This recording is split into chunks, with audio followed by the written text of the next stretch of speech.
இன்றைக்கி மார்னிங் நான் எப்படி ஸ்டார்ட் பண்ணேன் ஒர்க்கை அப்படிங்கிறத ஷேர் பண்ணியிருக்கேன்.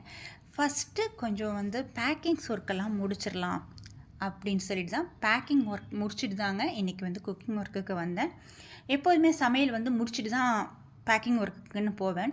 இன்றைக்கி என்னென்னா கொஞ்சம் சிக்கன் கிரேவி சூடாக இருக்கணும், சாப்பிட கொஞ்சம் டிஃப்ரெண்ட்டாக நான் இன்றைக்கி மேக் பண்ணலாம் அப்படின்னு சொல்லிட்டு தாங்க இன்றைக்கி கொஞ்சம் குக்கிங் ஒர்க்கு லேட்டாக பண்ணிக்கலாம் அப்படின்னு சொல்லிட்டு பேக்கிங் ஒர்க்குக்கு வந்தாச்சு.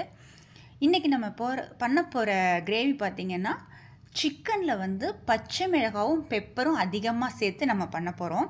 அதை எப்படிங்கிறத நான் உங்களுக்கு ஷேர் பண்ணிடுறேன். ஃபஸ்ட்டு இன்றைக்கி 1/2 kg தாங்க சிக்கன் எடுத்திருக்கேன்.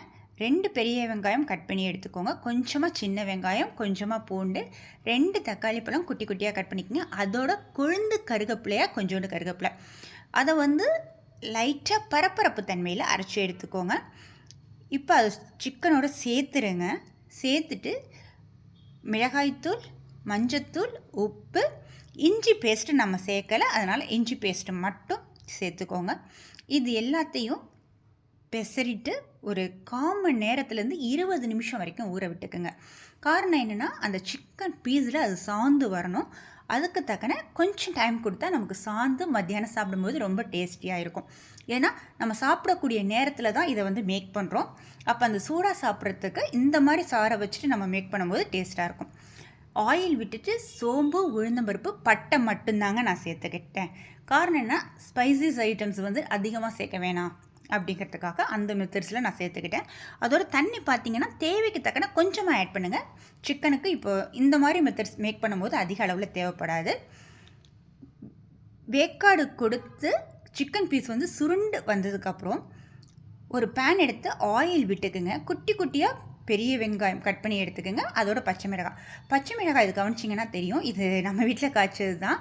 அதே போல் கருவேப்பிலை பிஞ்சாக எடுத்தேன். காரணம் என்னென்னா எனக்கு அதில் சாதம் போட்டு சாப்பிடணும்னு ஆசை.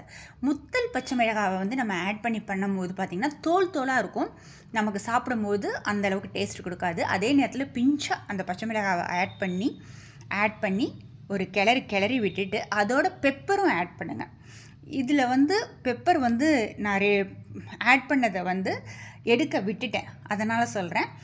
உங்களுக்கு தேவைக்கு தக்கன காரத்துக்கு பெப்பர் ஆட் பண்ணிவிட்டு இதை சாப்பிட்டு பாருங்கள். இது நம்ம சாதத்துக்கு மட்டும் இல்லைங்க, இட்லி, தோசை, சப்பாத்தி, பிரியாணி, தயிர் சாதம், அதே மாதிரி சாம்பார் சாதம், இது எதுக்காக வேணாலும் நம்ம வச்சு சாப்பிட நல்லாயிருக்கும். அதே மாதிரி அந்த பேன்லேயே நான் கொஞ்சம் சாதமும் போட்டு பெரட்டி எடுத்து சாப்பிட்றது என்னுடைய பழக்கம். இந்த மெத்தட்ஸ்லேயும் சாப்பிட்டு பாருங்கள், டேஸ்ட்டாக இருக்கும்.